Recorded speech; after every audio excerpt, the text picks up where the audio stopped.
অর্থাৎ এই পৃথিবীতে আল্লাহ রাব্বুল আলামিন দুটি প্রকার করেছেন, একটি হচ্ছে নারী আর একটি পুরুষ। এই নারী আর পুরুষ আল্লাহ পাকের এটি একটি বিরাট কুদরত। এই নারী এবং পুরুষ সৃষ্টি করে পরস্পর পরস্পরের প্রতি আল্লাহ আকর্ষণ সৃষ্টি করেছেন।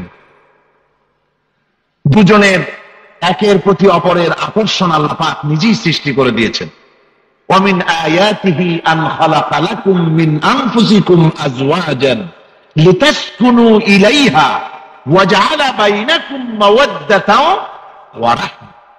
আমার অনেক নিদর্শনাবলীর মধ্যে এটিও একটি নিদর্শন যে আমি তোমাদের থেকে তোমাদের স্ত্রীদেরকে তোমাদের জোড়া পয়দা করেছি।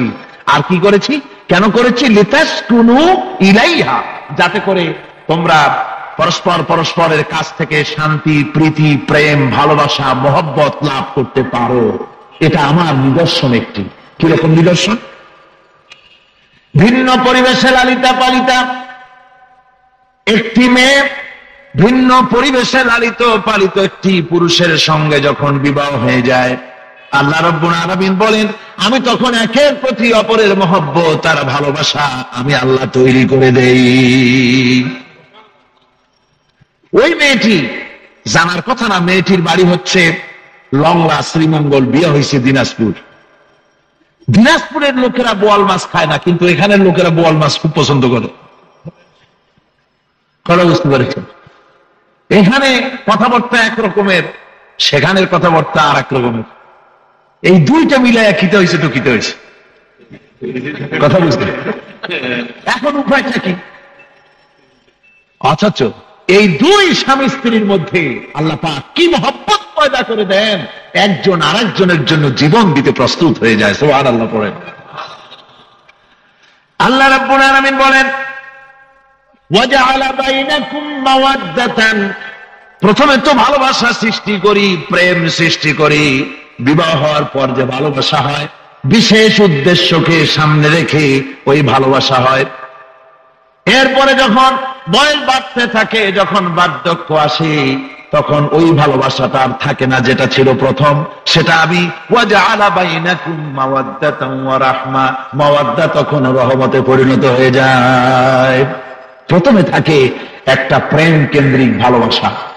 পরবর্তী সময় যখন স্বামী বুড়ো হয়ে যায় আর স্ত্রী যখন বুড়ি হয়, তখন আল্লাহ পাক বলেন আমি উভয়ের মধ্যে সহৃদয়তা, করুণার সৃষ্টি করে দেই। পরস্পর পরস্পরের প্রতি আকর্ষণ তখন আরো বাড়িয়ে দেই। একজন আর একজন ছাড়া চলে না, বুড়ার বুড়ি ছাড়া উপায় থাকে না। ঘরের মধ্যে ফ্রিজ আছে, কালার টিভি আছে, তারপরে সুন্দর বিছানাপত্র আছে, কোন জিনিসের অভাব নাই বুড়া। হঠাৎ করে বুড়ি একদিন মারা গেল, বুড়ায় কয় আমি গৃহশূন্য হয়ে গেছি।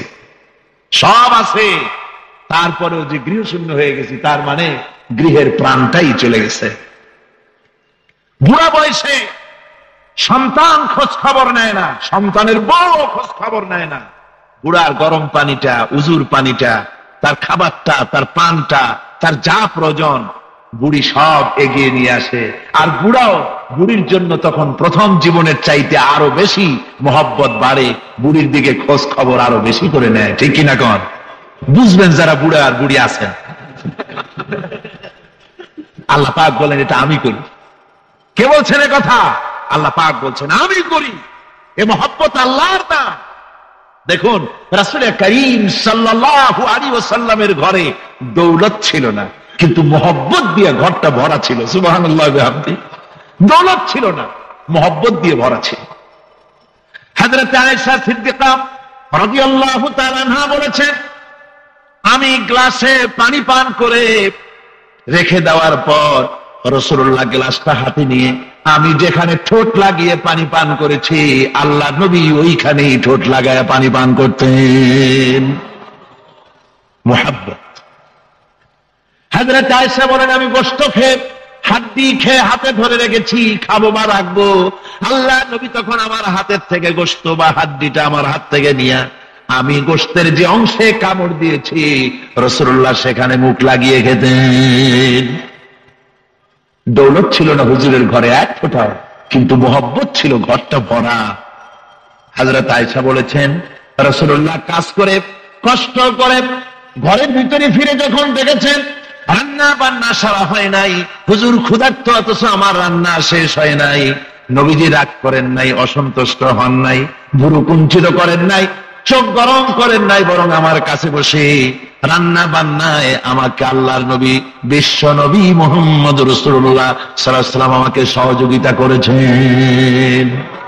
স্বামী স্ত্রীর ভালোবাসা হচ্ছে স্বর্গীয় নিয়ামত, জান্নাতের নিয়ামত। সুবহানাল্লাহ পড়েন। যেই ঘরে স্বামী আর স্ত্রীর মধ্যে সাপ আর বেজির সম্পর্ক, দা আর কুমড়োর সম্পর্ক, এই ঘরটা যতই বিদেশি আধুনিক সৌন্দর্যের উপকরণ আদি দিয়ে ভরপুর থাকুক না কেন, এই ঘরটা, এই বিল্ডিংটা জাহান্নামের টুকরা, ঠিক না? আর স্বামী স্ত্রীর যদি ভালোবাসা থাকে তাহলে ঘরটা যদি কুড়ে ঘর হয় তারপরেও সে ঘরটা হচ্ছে একটা জান্নাতের টুকরা। অনেক স্ত্রী আছে স্বামীর সাথে মহব্বত নাই, উল্টাপাল্টা কারবার। ওই রকম এক স্বামীর কাছে খবর আসছে যে আপনি তো এই গ্রামের মাতবাড়ি করেন, বিচার আচার করতেছেন, আপনার বউ তো গোসল করতে গিয়ে পড়ে গেছে নদীর মধ্যে। তো লোকটা দৌড় দিয়েছে, দৌড়ে গেছে, যায় কয় যে কোন জায়গায় পড়ছে, কয় যে এইখানে পড়ছে। লোকটা তখন জোয়ারের পানি যাচ্ছিল এইদিকে, লোকটা দৌড় দিছে উল্টা দিকে। লোকেরা কয় যে মিয়া তোমার বউ পড়েছে এইখান থেকে জোয়ারের পানি এদিকে যায়, তুমি উল্টা দৌড়াও কেন? মাতবার বলছে যে দেখো এটা হচ্ছে আমাদের ইন্টারনাল অ্যাফেয়ার্স, এটা বুঝবা না। এই স্ত্রী সারাটি জীবন আমার উল্টা চলেছে। আমি যদি বলেছি 100, সে বলেছে 335। আমি যদি বলেছি এখন দিনের 12টা, সে বলেছে এখন রাত 3:35। সম্পূর্ণ উল্টা সারা জীবন যে চলেছে। সে যে নদীতে পড়ে জোয়ারে গেছে আমি তা বিশ্বাস করি না, উল্টাই গেছে। এই রকমের এক শ্রেণী আছে, স্বামী উল্টা থাকে, স্ত্রী উল্টা থাকে, এরকমও হয়। সুতরাং স্বামী এবং স্ত্রীর মধ্যে মহব্বত আর ভালোবাসা এটি মাবুদের একটি বিরাট নিয়ামত। অন্যের স্ত্রীর দিকে তাকালে কাম ভরে, খারাপ নজরে তাকালে জেনার গুনাহ হবে, হাত দিয়া ধরলে কাম ভাবে জেনার গুনাহ হবে। কিন্তু কোন স্বামী যদি তার স্ত্রীর দিকে প্রেম ভরে ভালোবাসা ভরে তাকায় আর স্ত্রীর হাতকে প্রেম আর ভালোবাসার সাথে যদি স্ত্রীর হস্ত ধারণ করে, কিতাবে এসেছে স্বামী এবং স্ত্রীর উভয়ের সগীরা গুনাহ আল্লাহ রাব্বুল আলামিন মাফ করে দেন। আল্লাহ পাক বলছেন আমি তোমাদের থেকে তোমাদের জোড়া, তোমাদের স্ত্রীদেরকে পয়দা করেছি এবং পরস্পর পরস্পরের প্রতি ভালোবাসা এবং মহব্বত সৃষ্টি করে দিয়েছি। আজকে কথা উঠেছে সমাজে, আজকে কথা উঠেছে নারীর অধিকার নিয়ে। বলা হচ্ছে ইসলাম নারীকে, নারীর অধিকার ক্ষুণ্ণ করেছে, বলে না? বলে কিনা বলেন? আমাদের দেশে এই জন্য নারী পক্ষ, নারী সমাজ, নারী আন্দোলন পরিষদ, তারপরে এরকম অনেক আন্দোলন তারা বানিয়েছে। আর পত্র পত্রিকায় নানান রকমের ইসলাম সম্পর্কে তারা লিখছে। একটা পত্রিকা আজকে সকালে আমাকে একজন দিল, তার মধ্যে লিখেছে, হাদিসের বরাত দিয়েছে, তার মধ্যে লিখছে যে রাসূলুল্লাহ বলেছেন পৃথিবীর সব কিছু হচ্ছে ভোগের সামগ্রী, সেই ভোগের মধ্যে উত্তম ভোগের সামগ্রী হচ্ছে নারী। নাউযুবিল্লাহি মিন যালিক, এমন কথা রাসূলুল্লাহ বলেন নাই। হাদিসের নাম দিয়া তারপরে হুজুর যা বলেন নাই সেই সব কথা বলে বলে নারীদেরকে ইসলামের প্রতি বীতশ্রদ্ধ করাবার জন্য চেষ্টা চালানো হচ্ছে। অথচ নারীদের ব্যাপারে মুহাম্মদ সাল্লাল্লাহু আলাইহি ওয়াসাল্লাম সবচাইতে উত্তম কথা বলেছেন। এত সুন্দর কথা পৃথিবীতে আর কেউ বলে নাই, আর কেউ বলে না। নারী অধঃপাতিতা, নির্যাতিতা, এই নির্যাতন থেকে, অধঃপতন থেকে নারীকে কে রক্ষা করতে পারে? ইসলাম। জোরে বলেন, কে পারে? কেবলমাত্র ইসলাম পারে, আর কেউ পারে না। নারী যখন তাদেরকে মেয়ে হয়েছে শোনা মাত্র তার বাপ তাকে মাটির নিচে পুঁতে রাখত, আছাড় মেরে মেরে ফেলে দিত। যখন তাদেরকে কবর দিয়ে দিত জীবিত অবস্থায়, সেই সময় রাসূলুল্লাহ এসে নারীদের সম্মান দিলেন, মর্যাদা দিলেন। রাসূলুল্লাহ বললেন, আমার কাছে তিনটা জিনিস প্রিয়, একটি হচ্ছে নামাজ, একটি হচ্ছে সুগন্ধি, আর একটা হচ্ছে স্ত্রী। নারীর যখন কোনো মর্যাদা নাই, তখন নারীর মর্যাদা হুজুর দিলেন। যখন কন্যা সন্তান হওয়া আভিজাত্যের বিপরীত, কন্যা সন্তান হওয়া পুরুষের জন্য একটা অপমানকর। এখন আমাদের সমাজেও আছে, স্ত্রী গর্ভবতী হয়েছে, বন্ধুদের কাছে বলে ফেলেছে আগেই, সন্তান হয়ে গেছে, কিন্তু কোন খোঁজ খবর নাই। বন্ধুরা একদিন হঠাৎ জিজ্ঞেস করে, তোমার স্ত্রী গর্ভবতী হয়েছে? তারপরে তা তো অনেক দিনের কথা, কি হইল তা তো বললা না। কয় যে আশা তো করছিলাম হবে ছেলে, কিন্তু হয়েছে মেয়ে, সেই জন্য আর টেলিফোন করা, খবর দেওয়া জরুরত বোধ করি নেই। আছে না এমন? আচ্ছা।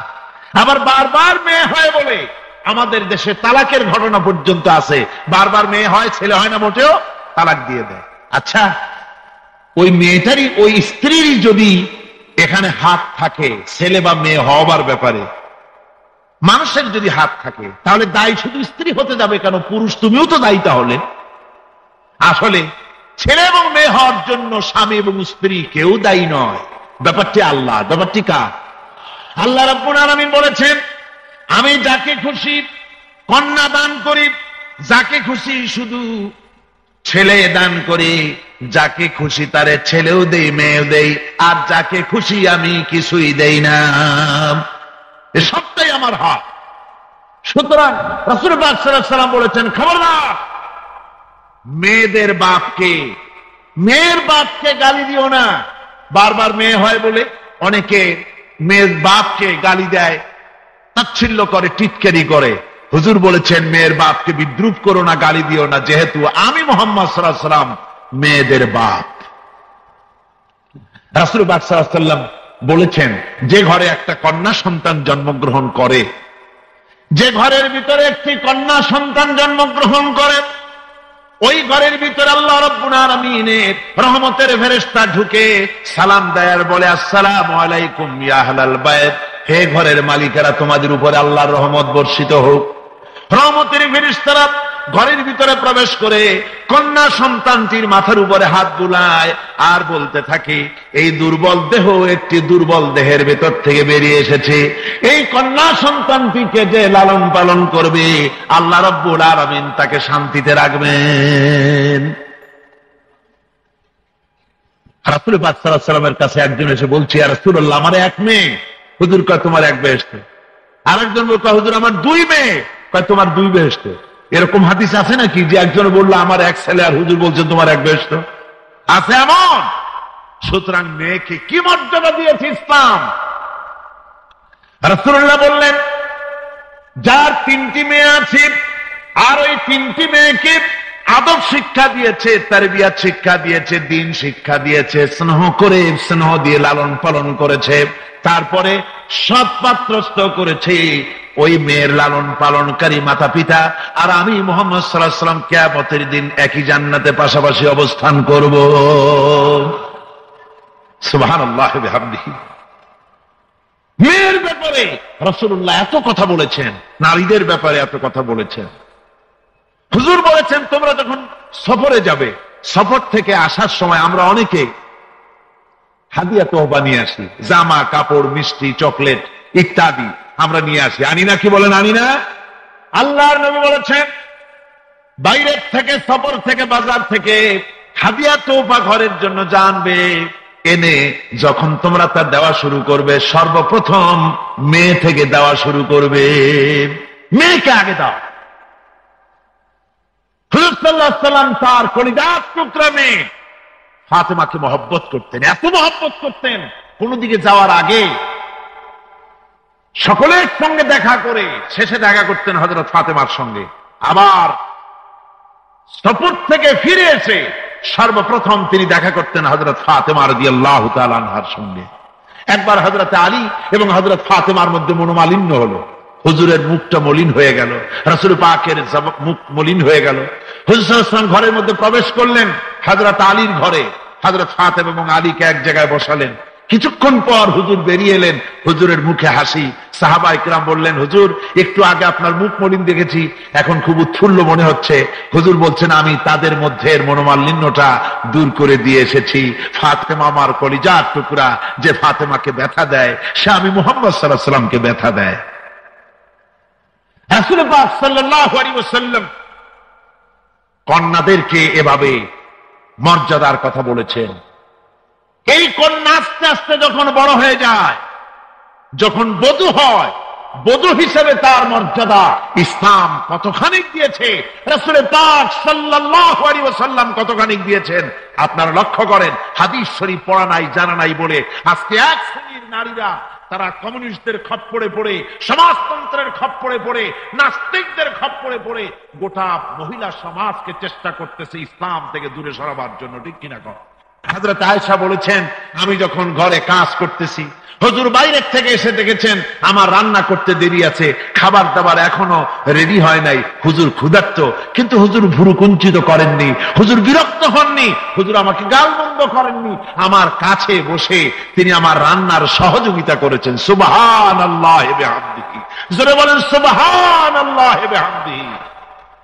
ভাইরা আমার, হযরতে আয়েশা সিদ্দিকা রাদিয়াল্লাহু তাআলা আনহা বয়সে কম ছিলেন অন্যদের চাইতে। বিশ্বনবী সমস্ত রাজকার্য, রাষ্ট্রীয় কার্য, নবুয়তের দায়িত্ব পালন করে স্ত্রীর হক আদায় করতে ভুলে যাননি।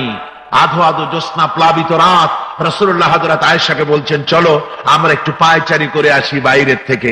ঘুরতে ঘুরতে হুজুর বলছেন, দেখো তো ওই যে দূরে দেখা যায় একটা জিনিস, চলো আমরা দৌড় দেই, দেখি কে আগে ওই জায়গায় পৌঁছতে পারে। দুজনে মিলে দৌড় দিলেন। হযরত আয়েশা বললেন, আমি হুজুরকে পেছনে ফেলে দ্রুত গতিতে আমি দৌড়ে লক্ষ্যবস্তুর কাছে চলে গেলাম। হুজুর সাল্লাল্লাহু আলাইহি ওয়াসাল্লাম যখন ধীরে সুস্থে আমার কাছে এলেন, আমি বললাম, দেখছেন আপনি কিন্তু আমার সাথে দৌড়ে পারেন নাই। হযরত আয়েশা বলছেন, এর কিছুকাল পরে আবার একদিন রাসূলুল্লাহ দৌড় প্রতিযোগিতার ব্যবস্থা করলেন, দৌড় দিলাম। হযরত আয়েশা বলছেন, সেই সময়ের তুলনায় আমার শরীর কিছুটা স্থূল এবং ভারী হয়ে গেছে, আমি দৌড়াইয়া পারলাম না, আমি পেছনে পড়ে গেলাম। হুজুর আমার আগে চলে গেলেন লক্ষ্যবস্তুর কাছে। আমি হাঁপাতে হাঁপাতে যখন রাসূলের কাছে চলে গেছি, রাসূল পাক মুস্কি হেসে আমাকে বললেন, আয়েশা, ওই সেই দিনের প্রতিশোধ আজকে নিলাম। সুবহানাল্লাহি ওয়া বিহামদিহি, সেদিনের জবাব আজকে দিয়ে দিলাম। স্বামী স্ত্রীর দাম্পত্য জীবনের এই দৃশ্য কতখানি উপভোগ্য। সুবহানাল্লাহি ওয়া বিহামদিহি। এই জন্য স্বামী স্ত্রীর ভিতরে যে মুহাব্বত, এটা বেহেশতি অবদান, এটা জান্নাতের অবদান, এটা আল্লাহর নিয়ামত। এটা কি ধরে ঘর? আল্লাহর নিয়ামত। এই নিয়ামত যে ঘরের মধ্যে আছে সে ঘরটা বেহেশত। সে ঘরটা কি? বেহেশত। আর আপনার ঘরের মধ্যে রেডিও আছে, টিভি আছে, ফ্রিজ আছে, ডিসি আছে, এসি আছে, কত কিছু আছে, কিন্তু স্বামী স্ত্রীর মধ্যে সাপে আর বেজির সম্পর্ক, দাঁড় কুমড়ার সম্পর্ক, এই ঘরটা জাহান্নামের শামিল। আছে না এক পদের স্ত্রী, স্বামীও আছে এরকম এক পদের স্বামী আছে, সমানে পিটাই মেয়ে লোক, পিটাইতেই থাকে। বুঝলে, রাসূলুল্লাহ বলেছেন, খবরদার স্ত্রীদেরকে মেরো না, গাছিদের মতো প্রহার করো না, তাহলে আগামী রাত্রে যখন তার কাছে তুমি যাবে তখন কি তোমার শরম করবে না? রাসূল পাক সাল্লাল্লাহু আলাইহি ওয়াসাল্লাম নারী পুরুষের সমান অধিকার দিয়েছে। ভালোবাসা এবং মহব্বত থাকতে হবে, একে অপরের উপরে বাজিমাত করার প্রতিযোগিতা থাকা উচিত নয়। স্বামী হয়েছেন বলে তিনি একেবারে নওয়াবজাদা নসরুল্লাহ খান হয়ে যাবে তা না। আবার স্ত্রী স্বামীকে গোলাম হিসাবে ব্যবহার করবে তাও না। ভালোবাসা, শ্রদ্ধা, পারস্পরিক মহব্বত হিসাবে মর্যাদা সমান রাখা হয়েছে। কিন্তু মাঝে মধ্যে দেখা যায়, কিছু অভিযোগ পাওয়া যায়, স্ত্রীরা এমনও করে স্বামীকে একেবারে গোলামদের মতোই রাখে। এই রকমের এক শ্রেণীর আছে। সমান অধিকারের চিন্তা নিয়ে স্বামী নির্যাতনের কোনো প্রশ্নই ওঠে না। রাসূলুল্লাহ আবার মর্যাদা পুরুষের এক ধাপ বাড়ায় দিয়েছেন। আল্লাহর নবী বলেছেন, এই পৃথিবীতে মানুষকে যদি আমি মানুষের সামনে সেজদা করার জন্য যদি অর্ডার করতাম, তাহলে দুনিয়ার সমস্ত নারীদেরকে অর্ডার করতাম তার স্বামীকে সেজদা করার জন্য। মর্যাদা বাড়ানো রয়েছে, কিন্তু অধিকার সমান। সমান অধিকার দেওয়া হয়েছে। ইসলাম নারীর অধিকার দিয়েছে, স্বামী স্ত্রীর মহব্বত এবং ভালোবাসা সৃষ্টি করে দিয়েছেন। এটা আল্লাহর নিয়ামত। আমার বন্ধুগণ, আজকে আমার সমাজে বলা হচ্ছে নারীদেরকে ঠকাইছে ইসলাম। বলে কি দিয়ে ঠকানো হলো? বলে ইসলাম ঠকিয়েছে একটা ছেলে সমান দুইটা মেয়ে। একটা ছেলেতে যা পাবে দুইটা মেয়েতে তাই পায়, এই জন্য মেয়েকে ঠকানো হয়েছে। একথা বলেছেন আমাদের দেশের সুপ্রিম কোর্টের একজন চিফ জাস্টিস, অবসরপ্রাপ্ত, নাম নেব না আমি। আমরা এটা শোনার পরে বললাম যে বাংলাদেশ পৃথিবীর দ্বিতীয় বৃহত্তম মুসলিম দেশ, এই দেশের সুপ্রিম কোর্টের চিফ জাস্টিস হয়ে কোরআন সম্পর্কে জ্ঞান এত নগণ্য, এত কম, এত পুর, তার জ্ঞানের এই বহর দেখে আমাদের শুধু করুণাই হয়। কোরআনে কারীমের এক জায়গায় তিনি দেখেছেন এক ছেলে সমান দুই মেয়ে, কিন্তু মেয়েকে যে আরো অনেক জায়গা থেকে দেওয়া হয় তা কি লক্ষ্য করো নাই? ছেলে তো এক জায়গায় পিতার কাছ থেকে বোনের ডাবল পেল, বোনের তুলনায় বেশি পেল এক জায়গায়, কিন্তু বোনকে মেয়েকে অনেক জায়গা থেকে আল্লাহ দেওয়ার ব্যবস্থা করেছেন। এই মেয়ে লোকটি পিতার কাছ থেকে পাবে, স্বামীর কাছ থেকে পাবে, ছেলের কাছ থেকে পাবে, ভাইয়ের কাছ থেকে পাবে, মায়ের কাছ থেকে পাবে, 5 জায়গা থেকে পাওয়ার ব্যবস্থা আল্লাহ তাকে করে দিয়েছেন। জোরে বলেন সুবহানাল্লাহ। 5 জায়গা থেকে তার পাওয়ার ব্যবস্থা আছে। এক জায়গায় একটু ছেলেকে বেশি দিয়েছে, দেখি তার চোখ কালা হয়ে গেছে। আল্লাহর উপরে কমেন্ট করতেছে, নাউযুবিল্লাহি মিন যালিক। নারীকে ইসলাম সবচাইতে বেশি অধিকার দিয়ে তাকে প্রতিষ্ঠিত করেছে, সবচাইতে বেশি অধিকার তার। সব জায়গায় তাকে প্রতিষ্ঠিত করা হয়েছে। নারীদেরকে মহারণা দেওয়া ফরজ করে দেওয়া হয়েছে। নামাজ রোজা যেমন ফরজ, মহারণা দেওয়া তেমন কি? সেই মহারণা আজকাল বাঁধা হয়, বিশেষ করে রাজধানীতে, শহর সমূহে মহারণা বাঁধে। যত বেশি টাকা ততই সুনাম নাকি হয়। সেই জন্য জিজ্ঞেস করা হয়, মেয়ের বিয়েতে মহারণা কত হলো? কয় মহারণা হচ্ছে 5,73,793 টাকা 75 পয়সা। বাবা, আদায় করে না কিন্তু মোটেও, ফাঁকি দেওয়ার ব্যবস্থা সব। সোনা দিলাম এত, খাওয়াইলাম এত, বাকি সব ইদিক সেদিক।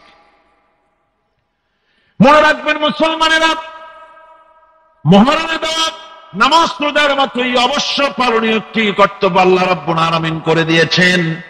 কোন স্বামী যদি মহারণা ধার্য করার পর যদি আদায় না করেন, স্ত্রী যদি স্বেচ্ছায় মহারণার টাকা মাফ না করে দেয়, তাহলে কিয়ামতের দিন ওই স্বামীকে আল্লাহর দরবারে জেনাকারের কাতারে দাঁড়াতে হবে।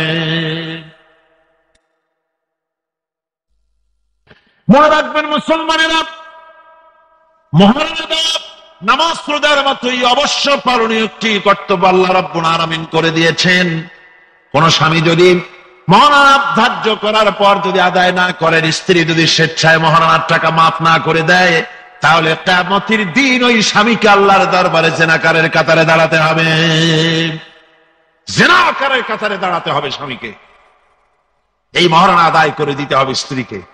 স্ত্রী যদি সেই মহারণার টাকা দিয়া ব্যবসা করে কোটিপতিও হয়, তারপরেও ওই স্ত্রীর ভরণ পোষণ, সুখ দুঃখ, চিকিৎসা সবকিছুর দায় দায়িত্ব কার উপরে?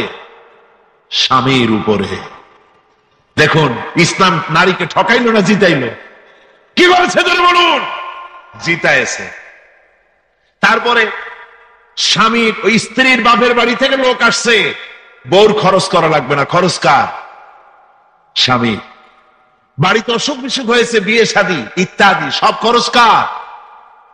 স্ত্রী। কোটিপতি হলেও তার দায় দায়িত্ব নাই, ইসলাম বাধ্য করে নাই তাকে। সুতরাং কি করে ঠকালো ইসলাম তাকে? ইসলাম তাকে ঠকায় নাই, ইসলাম মোটেই তাকে ঠকায়নি, ইসলাম তাকে জিতিয়ে দিয়েছে। মহারণার কথাই বলতেছিলাম। আজকের সমাজে যে মহারণা ছিল পুরুষকে দিতে হবে, সেই মহারণা এখন দিতে হয় কন্যা পক্ষকে। বলেন ঠিক কিনা? কন্যা পক্ষকে দিতে হচ্ছে কিনা মহারণা? ছেলে যখন বিএ পাশ করে, এমএ পড়াশোনা করে, ম্যাট্রিক যখনই পড়ে তখনই ছেলের বাপ একটু একটু হা করা শুরু করে, তারপরে বিয়ে আরেকটু হা করে, এরপরে এমএ, তখন কুমিরের মতো হা করে।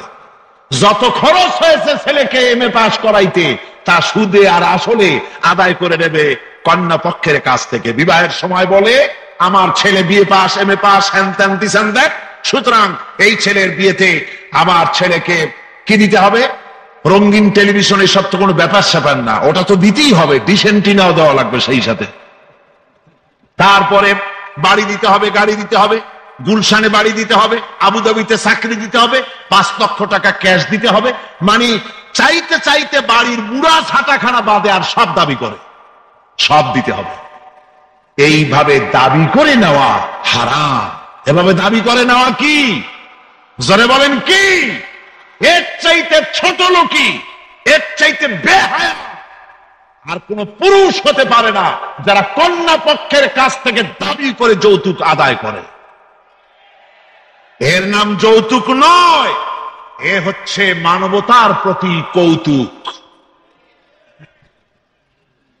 আজকে মানবতার প্রতি এই কৌতুক করা হচ্ছে। অনেক গরিব মানুষ, 5টা 6টা মেয়ে, 30-40 বছর বয়স হয়ে গেছে, বিয়ে দিতে পারে না যৌতুকের কারণে, আর জেনা ব্যভিচার বাড়তে থাকে। বলুন ঠিক কিনা?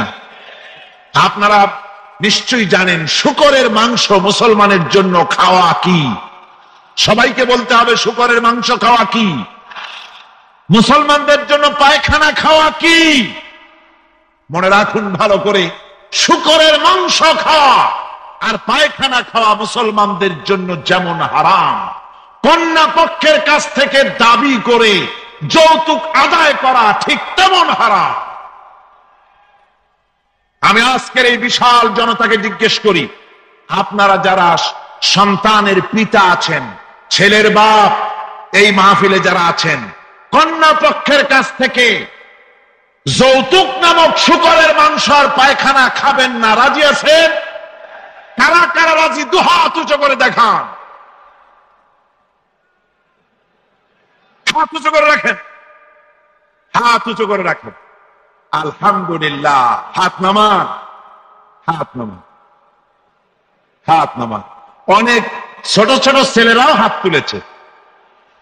আমি বলছিলাম যে ছেলের পিতারা হাত তুলবে, কিন্তু তুলছে বাচ্চারাও, অসুবিধা নাই। লক্ষ পিতা ঘুমিয়ে আছে সব শিশুদের অন্তরে, ওরাও বাপ হবে একদিন। আজকের ওয়াদা, যখন তারা ছেলের বাপ হবে, আল্লাহ তখন যেন তাদের স্মরণ করিয়ে দেন। জোরে কোন আমিন, আরো জোরে বলেন আমিন।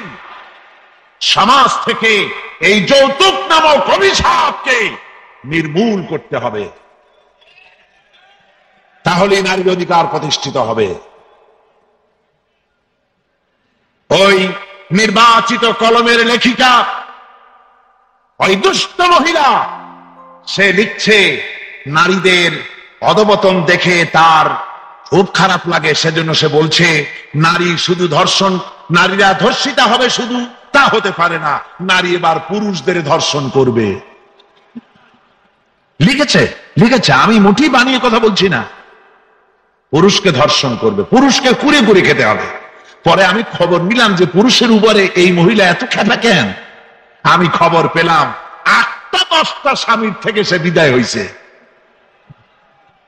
আল্লাহর লানত।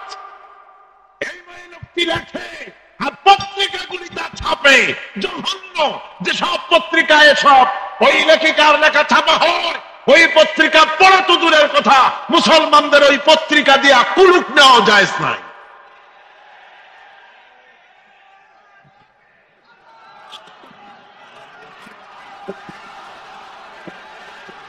আমার মুসলমান ভাইয়েরা, নারীর সম্মান কে দিল? জনে বলেন কে দিল? ইসলাম দিয়েছে, বিশ্ব নবী দিয়েছে নারীর মর্যাদা, নারীকে প্রতিষ্ঠিত করেছে, সম্মান দিয়েছে। বধূ হিসাবে নারীর মর্যাদা দিলেন আল্লাহর নবী। তালাক দেওয়ার অধিকার শুধু পুরুষকে দেওয়া হয় নাই। যদি মনে করেন ভুল করবেন, বিবাহ করেছেন বলে কথায় কথায় তালাক দিবেন, জায়েজ নাই। আল্লাহর নবী বলেছেন আল্লাহর কাছে দুইটা হালাল হলো, জঘন্যতম নিকৃষ্টতম হালাল। একটা হচ্ছে ভিক্ষাবৃত্তি, আর একটা হচ্ছে তালাক। জঘন্য হালাল, কথায় কথায় তালাক দেওয়া যাবে না। আল্লাহ পাক বলছেন, এই কোরআনে আছে, আল্লাহ পাক বলছেন তোমরা পরস্পরের অনুগ্রহ ভুলে যেও না। অর্থাৎ এর ভাবার্থ হচ্ছে কোন ব্যাপারে স্ত্রীর উপরে যদি অসন্তুষ্ট হও, চূড়ান্ত সিদ্ধান্ত নিও না। স্ত্রীর আজকের একটা ব্যবহারে তোমার মন খারাপ হয়েছে, চূড়ান্ত সিদ্ধান্ত নিও না। এই স্ত্রীর অনেক অবদান তোমার উপর আছে, সেই সব ভালো কথাগুলি স্মরণ করে আজকের এই জিনিসটাকে ভুলে যাও। সুবহানাল্লাহ ওয়া বিহামদিহি। ইসলাম চায় স্বামী স্ত্রীর পারস্পরিক মোহব্বত চায়, ভালোবাসা চায়। নারীকে মর্যাদা দেওয়া হলো কন্যা হিসাবে, বধূ হিসাবে। এবার মাতা, মা হিসাবে মর্যাদা কার? নারী। কার মর্যাদা? আল্লাহর নবীর কাছে প্রশ্ন হলো, ইয়া রাসূলুল্লাহ, খেদমত করব কার? হুজুর বলেন তোমার মায়ের। তারপরে কার? তোমার মায়ের। তারপরে কার? তোমার মায়ের। তারপরে কার? হুজুর বলেন তোমার পিতার। এবার আপনারা বলেন, মায়ের মর্যাদা রাসূলুল্লাহ কয় গুণ বাড়ায় দিলেন? কয় গুণ? 3 গুণ বাড়িয়ে দিলেন। সুবহানাল্লাহ কইতে ইচ্ছে করে না? মর্যাদা এত বাড়ালেন আল্লাহর নবী। নবীজির কাছে একজন ইয়ামেন থেকে একজন সাহাবী এসে বলেন, ইয়া রাসূলুল্লাহ, এই আমার বুড়ি মা হাঁটতে পারে না, চলতে পারে না, এই মায়ের কাঁধে করে আমি ইয়ামেন থেকে এসেছি। মাকে কাঁধে করে আমি আরাফাতের ময়দানে উকুফে আরাফা করেছি, মিনা মুজদালিফায় অবস্থান করেছি, এরপরে আল্লাহর ঘর তাওয়াফ করেছি, সাফা মারওয়া সাই করেছি, হজের সমস্ত অনুষ্ঠান মাকে কাঁধে করে করেছি। ইয়া রাসূলুল্লাহ, মায়ের হক আদায় হয়েছে নাকি? আল্লাহ রাসূল বললেন, না, মায়ের হক আদায় হয় না।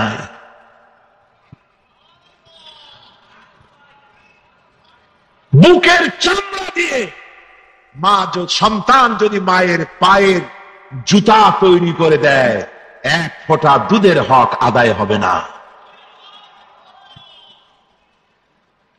এমন সময় তোমার ছিল যখন তুমি গলা শুকিয়ে যাচ্ছে, কথা বলতে পারো না, তোমার ভাষা কান্না। ভাষা কি? ছোট্ট শিশু, ভাষা তার কান্না। ক্ষুধা লেগেছে বলতে পারে না, পিপাসা লেগেছে বলতে পারে না। ওই বাচ্চা যখন কাঁদতে থাকে, মায়ের কলিজার সঙ্গী স্নেহের তার জোড়ানো আছে, মায়ের কলিজায় আঘাত লেগে যায়। মায়ের হাতে যত কাজ থাকুক না কেন, সমস্ত কাজ ফেলে রেখে বাচ্চাটাকে কোলের সাথে জড়াইয়া দুধটা মুখের মধ্যে দিয়ে দেয়।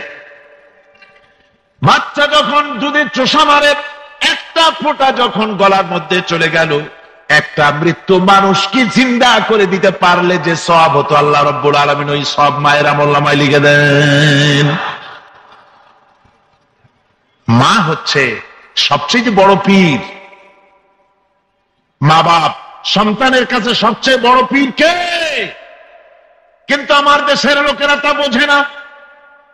আমার দেশের লোকেরা পীর সাহেবের সামনে কমলা লেবু, আঙ্গুর, বেদানা, বেল, তাল সবগুলো নিয়ে হাজির করে দেয়, কদমবুসি করে। আর কোথায় পাইছে এই কদমবুসি আমার বুঝে আসে না। বুড়া বুড়া মানুষ পীর সাহেবের কদমবুসি করে। পীর সাহেবের বাপের বয়সী, তাও কদমবুসি করে, পীর সাহেব নিষেধও করে না। এরকম পীরও আছে। পাও একখান বাড়াই দিয়ে রাখে যাতে করে কদমবুসি করতে পারে সবাই। বিশ্বাস করুন, রাসূলুল্লাহর কোন সহিহ হাদিস দিয়ে প্রমাণিত নয় যে এই কদমবুসি সহিহ বা সিদ্ধ, এটা প্রমাণিত নয়। এটা হিন্দুদের থেকে এসেছে।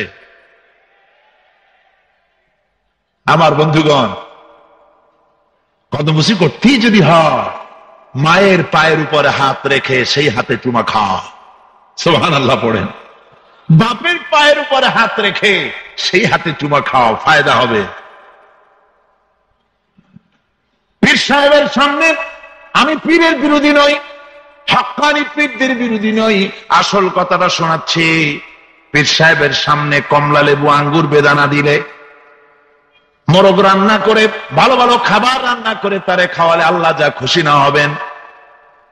আপনার বুড়া বাপ, বুড়ি মা তাকে যদি কাছে বসাইয়া ভালো করে রান্না করে ওই খাবারটা যদি নিজের বুড়া মা বা বুড়ি মাকে যদি খাওয়াই দিতে পারেন, আল্লাহ রাব্বুল আলামিনের আরশে আজিম খুশি হয়ে যায়।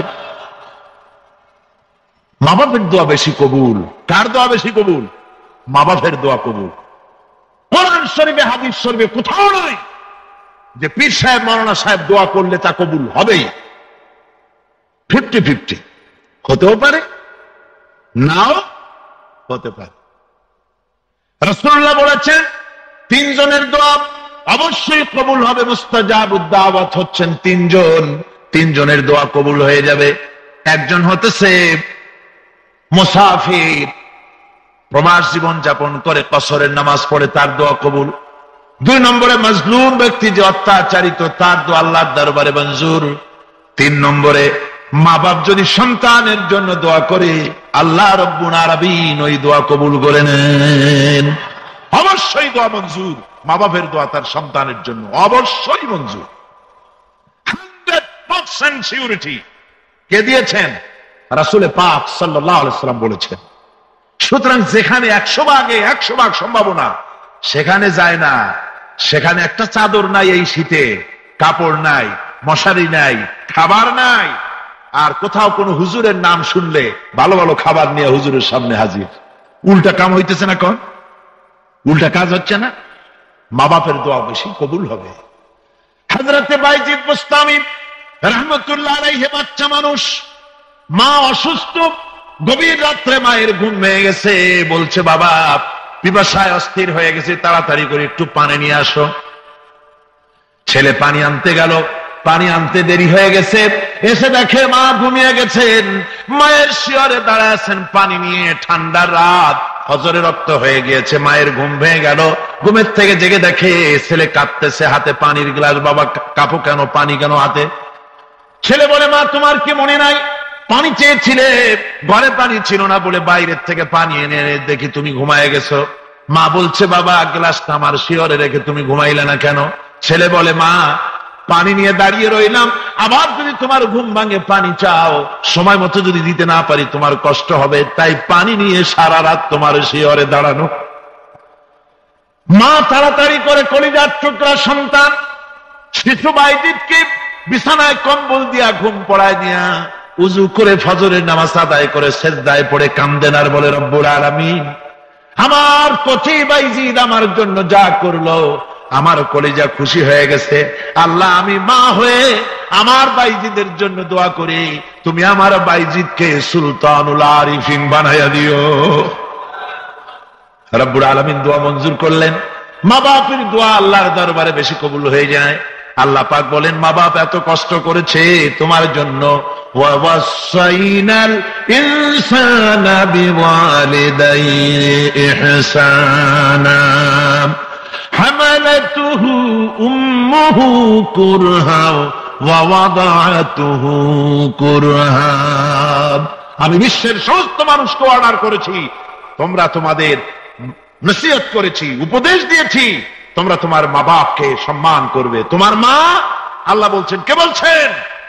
তোমার মা তোমাকে গর্ভধারণ করেছে অত্যন্ত কষ্টের সাথে, ডেলিভারিও করেছে অত্যন্ত কষ্টের সাথে। তোমার মা তুমি গর্ভে থাকাকালীন কত কষ্ট হয়েছে তা বোঝার জন্য তোমার গর্ভবতী স্ত্রীর দিকে তাকাও, তাহলে টের পাবা কি কষ্টটা তোমার মা তোমাকে নিয়ে করেছে। সুবহানাল্লাহ ওয়া বিহামদিহি। আর মাকে আল্লাহ ধৈর্য দিয়েছেন। সন্তান হাঁটু দিয়া গুতা মারে, পেটের মধ্যে মাথা দিয়া গুতা মারে, তারপরে এই যন্ত্রণা এই কষ্ট সহ্য করে সন্তান ডেলিভারি পর্যন্ত এই কষ্ট সইতে থাকে। আমার মাঝে মধ্যে চিন্তা হয় যে পুরুষের যদি গর্ভধারণের কোনো ব্যবস্থা থাকতো, আর পুরুষের যা মেজাজ, সন্তান হইলেই ঠ্যাং ধরে মারতো একটা আছাড়, যে পেটের মধ্যে বসে এত গুতুগুতি করছিলি কেন? কিন্তু মা সুবহানাল্লাহ সুবহানাল্লাহ বলে সবাই খাওয়া দাওয়া হয়ে গেছে, মা তো আগে খাই না, সকলের খাওয়া দাওয়া হয়ে গিয়েছে, এক পেট ক্ষুধা নিয়ে খেতে বসেছে। শেষের দিকে বেলা 3:30 4টার মতো হয়ে গেছে, তখন খেতে বসেছে। কোলের মধ্যে অথবা পাশে তার বাচ্চা পায়খানা করে দিয়েছে। এতটুকুনো বিরক্ত হয় নাই, বাচ্চাটাকে ক্ষুধা পেটের ভিতরে রেখে খাবার থালা সরায় দিয়া ওই বাচ্চা ছেলেকে উঠায় নিয়ে পায়খানা পরিষ্কার করে ধুয়া বৈশা সাফ করে বাচ্চার গালের উপরে চুমা দিয়া কোলে নিয়ে আবার খেতে বসলো মা। এই মাকে কি করে ভুলে যাও? না ভগবান, মায়ের সাথে বেয়াদবি করো না, কপাল জ্বলে যাবে, তাকদীর জ্বলে যাবে। সারা জীবন চেষ্টা করেও তাকদীরের কোনো উন্নতি হবে না যদি মাকে কষ্ট দাও। কথা মনে থাকবে? মনে থাকবে মুসলমান? আমার আল্লাহ রাব্বুল আলামিন শিখায় দিয়েছেন, বান্দারে মায়ের জন্য আমার কাছে দোয়া করবি, রব্বিরহামহুমা কামা রাব্বায়ানি সাগীরা। পড়েন সবাই, রব্বিরহামহুমা কামা রাব্বায়ানি সাগীরা। আল্লাহ রাব্বুল আলামিন শিখায় দিলেন, বান্দারে আমার কাছে দোয়া কর, আয় আল্লাহ আমাকে আমার মা বাপ যেমন ছোটবেলায় স্নেহের কোলে